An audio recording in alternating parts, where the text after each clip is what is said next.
Nagbubukas ang pelikula sa isang babae na mabilis na tumatakbo sa kakahuyan ng hating gabi. May bitbit siya sa kanyang mga kamay at hinahabol siya ng 2 pulis. Ilang sandali pa, narating niya ang gilid ng isang bangin at wala nang mapupuntahan. Ang mga pulis ay nakikipag-usap sa kanya sa pamamagitan ng isang megaphone at hinihiling sa kanya na ibaba ang anumang hawak niya. Ang takot na babae ay nag-aatubili na sumunod noong umpisa, ngunit inilagay din niya ang hawak niyang bag sa lupa. Nakapagtataka, isang sanggol ang lumabas dito at nagsimulang gumapang patungo sa kanya. Pagkatapos ay hiniling ng mga pulis sa babae na itaas ang kanyang mga kamay, ngunit kusa itong lumakad pa atras at nahulog sa bangin na humahantong sa kanyang pagkamatay. Dahil sa takot, ang mga pulis ay nagmamadaling iligtas ang sanggol na gumagapang din patungo sa gilid ng bangin. Ngunit nahuli sila ng ilang segundo upang sagipin ito at ang sanggol ay nagtatapos sa kaparehong kapalaran ng kanyang ina. Pagkatapos ay lumipat ang eksena sa ating pangunahing tauhan, isang babaeng malayang gawin ang anumang gusto niya na nagngangalang Natasha. Siya ay kasalukuyang nakikibahagi sa isang laro ng poker kasama ang kanyang matalik na kaibigan na si Mags at si Rita. Lumalabas na ang tatlo ay may ganitong tradisyon ng pagkikita isang beses bawat buwan upang magkaroon sila ng kasiyahan. Si Natasha sa partikular ay sineseryoso ang muling pagsasama dahil ito lamang ang kanyang paraan para makatakas mula sa kanyang abalang schedule sa trabaho. Ngunit ngayon, ang kanilang oras ng kasiyahan ay patuloy na nagagambala ng batang sanggol ni Mags na kanyang dinala. Nang hindi na makayanan ito ni Natasha, sinabi niya ang mga masasakit na bagay tungkol sa pagkakaroon ng sanggol. Ito ay inaasahang makasakit kay Mags at siya ay umalis doon habang galit. Nang wala na siya, ibinahagi ni Rita na buntis din siya. Ibinunyag niya na nasa 3 buwan na siya, ngunit muling nagkomento si Natasha sa pagsasabing hindi pa huli ang lahat. Dahil sa galit sa kanyang inaasal, biglang umalis si Rita ng bahay. Ngayong iniwan na siya ng kanyang mga kaibigan, nagpa siya si Natasha na magbakasyon ng 1 linggo. Kinabukasan, inipon niya ang kanyang mga gamit at nagmaneho papunta sa isang malayong cabin malapit sa dagat. Ito ay matatagpuan sa ibaba mismo ng isang matarik na burol. Noong gabing iyon, sinubukan ni Natasha na manood ng ilang reels sa kanyang Instagram ngunit ang nakikita lang niya ay mga larawan ng kanyang mga kaibigan na nanganak ng sanggol at nagdadalang tao. Inis na lumabas siya ng cabin para manigarilyo. Ngunit sa sandaling magsindi siya ng sigarilyo, isang tao ang bumagsak sa lupa mula sa itaas na burol at tumalsik ang dugo sa kanya. Ito ay ang parehong babae mula sa pambungad na eksena. Pagkatapos, ang maliit na sanggol ay nahulog din, ngunit si Natasha ay namamahala upang mailigtas ito sa tamang oras. Sa sumunod na eksena, dumating sa cabin ang 2 pulis kanina at sinubukang tanungin si Natasha. Ngunit siya ay masyadong nagulat sa pangyayari at hiniling lamang na kunin nila ang sanggol. Matapos isara ang pinto sa mga pulis at ubiling pumasok ang mga pulis sa kanilang sasakyan at nagpatuloy na umalis. Ngunit makalipas ang ilang segundo, bumagsak sa kanila ang isang napakalaking bato mula sa tuktok ng burol na agad silang pinatay. Nang sumugod si Natasha sa lokasyon upang suriin ito, nakita niyang buhay pa ang misteryosong sanggol. Dahil ayaw niyang iwanan ito, nagpa siyang dalhin ito sa istasyon ng pulisya mismo. Habang nasa daan, huminto si Natasha sa isang gasolinahan para linisin ang duguan niyang mukha. Nag-aalok ang mabait na storekeeper na alagaan ang sanggol habang ginagamit niya ang banyo. Nagpasalamat si Natasha at pumasok na sa loob. Ngunit nang matapos siyang maglinis, tahimik siyang lumabas sa bintana. Pagkatapos ay pumasok siya sa kanyang sasakyan at sinubukang umalis. Gayunpaman, hindi gumagana ang kanyang sasakyan, halos parang may pumipigil sa kanya. Sa sandaling ito, narinig ni Natasha ang isang malakas na putok mula sa loob ng tindahan. Nagmamadali siyang mag-imbestiga at nakatagpo siya ng nakakatakot na tanawin. Ang storekeeper ay nakahiga na sa sahig.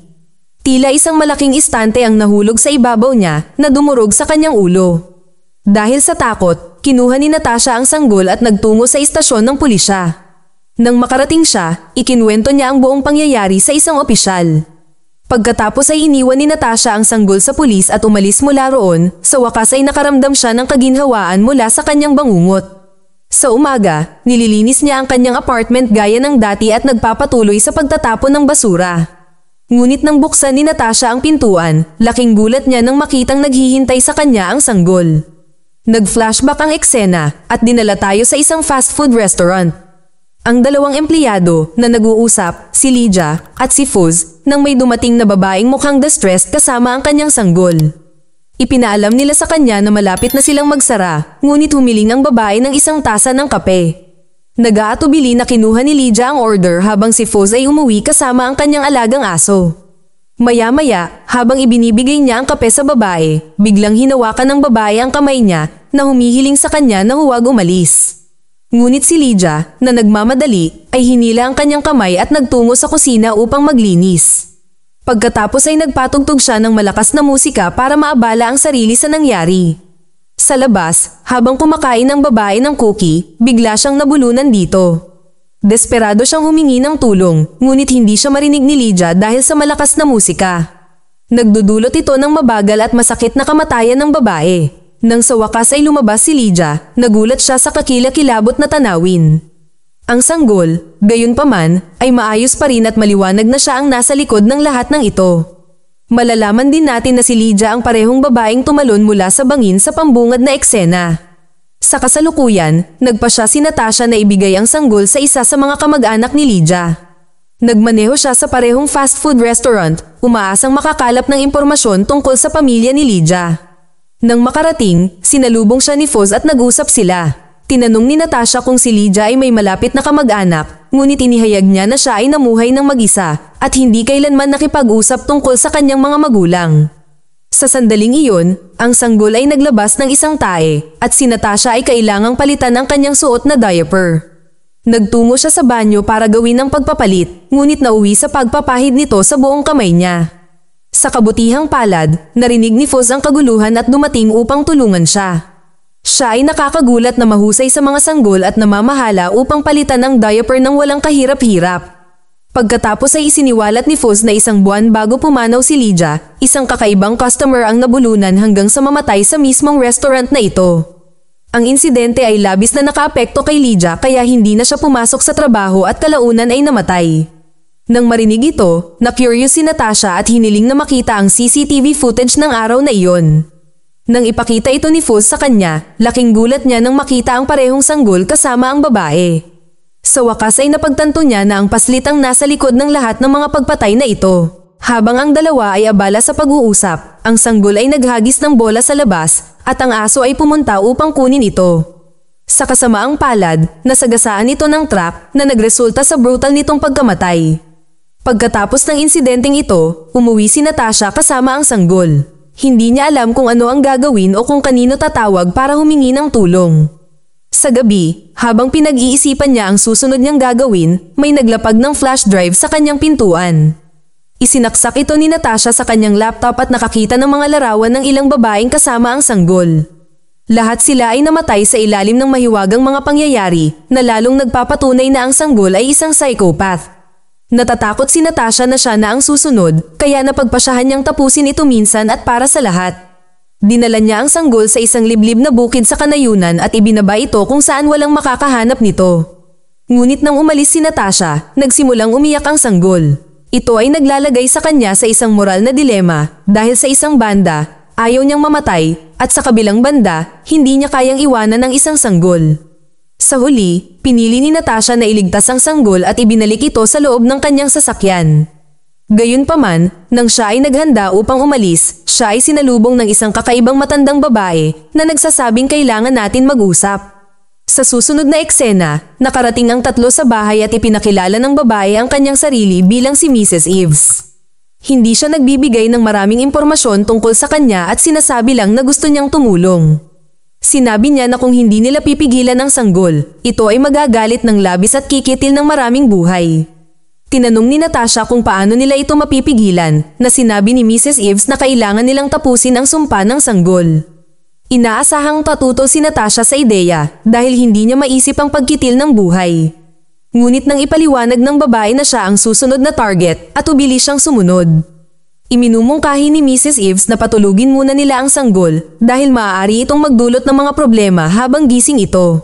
Gusto ni Natasha ang ideya at nagsimulang kumanta ng mga lullabies sa sanggol ngunit walang epekto. Kahit na matapos ang ilang oras na pagsisikap, hindi makatulog ang sanggol.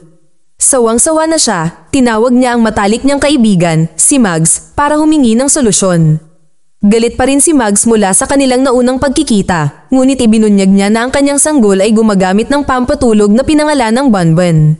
Hindi alam ni Natasha kung saan bibili, kaya nagpa siya siyang hiramin ito kay Mags. Pagkatapos ay tumungo ang tatlo sa isang kids theme park kung saan kasalukuyang kasama ni Mags ang kanyang anak. Kinuha ni Natasha ang laruan na bonbon mula sa kanya at ibinigay ito sa sanggol.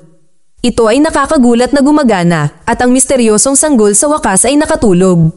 Ngunit nang maghanda na si Natasha na umalis, maraming bata ang sumugod sa loob ng silid para sa isang party.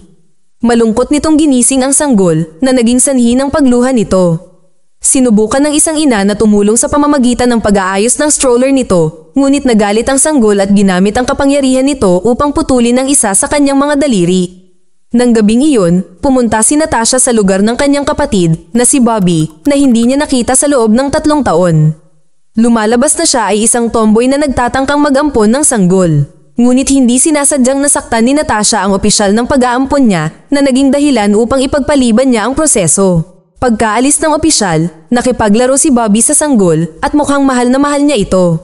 Nakakagulat na nagawa din niya itong patulugin na ikinagulat ng kanyang kapatid. Nang maglaon, umuwi sina Mrs. Eves at Natasha at nagpatuloy sa pagtapos sa sumpa ng sanggol. Ngunit, si Natasha na muling nagkaroon ng pagbabago ng puso at nagsimulang makipagbuno kay Mrs. Eves upang kunin ang kutsilyo. Sa gitna nito, may biglang kumatok sa pinto. Pumunta si Natasha para tingnan ito at nahanap ang kanyang kapatid na babae, si Bobby sa labas. Nagawa niyang paalisin siya at muling nagsimulang makipag-agawan kay Mrs. Eves. Gayunpaman, nang tuluyan na silang magkasundo, napagtanto nilang nawawala na ang sanggol. Narinig pala ni Bobby ang kaguluhan at kinuha ito kasama niya. Nag-alala si Natasha at naisip na papatayin ng sanggol ang kanyang kapatid. Nang malaman niyang papunta si Bobby sa tahanan ng kanilang ina, agad siyang sumugod doon kasama si Mrs. Eves. Sakto namang naabutan ng dalawa si Bobby habang kumakain siya ng isang cookie na muntikan ng mabulunan. Pagkatapos ay inagaw ni Natasha ang sanggol mula sa kanya at sumakay sa kotse. Gayunpaman, habang naghahanda silang magmaneho, hindi muling gumana ang sasakyan na nagpapahiwatig na nais ng sanggol na manatili sila doon. Nang maglaon, at ubiling pumunta si Natasha sa bahay ng kanyang ina na muli niyang nakita sa loob ng 15 taon. Mukhang may hindi magandang relasyon ang dalawa, ngunit masaya pa rin ang nanay niya dahil naniniwala siyang apo niya ang sanggol. Nagdaraos pa nga siya ng party para ipagdiwang ang okasyon. Nang gabing iyon, nang parehong makatulog si Natasha at ang sanggol, nilapitan ni Mrs. Eves ang sanggol at sinubukan itong tapusin ang sumpa gamit ang unan. Nakapagtataka, ito ay naging sanhi ng pagka-suffocate din ni Natasha na bigla siyang nagising. Naninigas ang kanyang katawan dahil sa kakulangan ng oxygen, ngunit nagawa pa rin niyang sipain ang matandang babae na nagligtas sa kanilang buhay. Sa huling eksena, ipinakita sa atin ang montage ng iba't ibang pagkamatay na dulot ng sanggol. Ginagawa nitong parang isang aksidente ang bawat pagkakataon na namamahala upang makatakas sa bawat pagkakataon. Malalaman din natin na binabantayan ng mabuti ni Mrs. Eves ang lahat ng pagkamatay.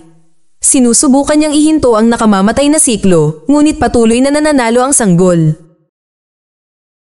Mag-subscribe para sa higit pang mga video na tulad nito, i-on ang notification at mag-iwan ng like para matulungan ang aming channel. Salamat sa panunood.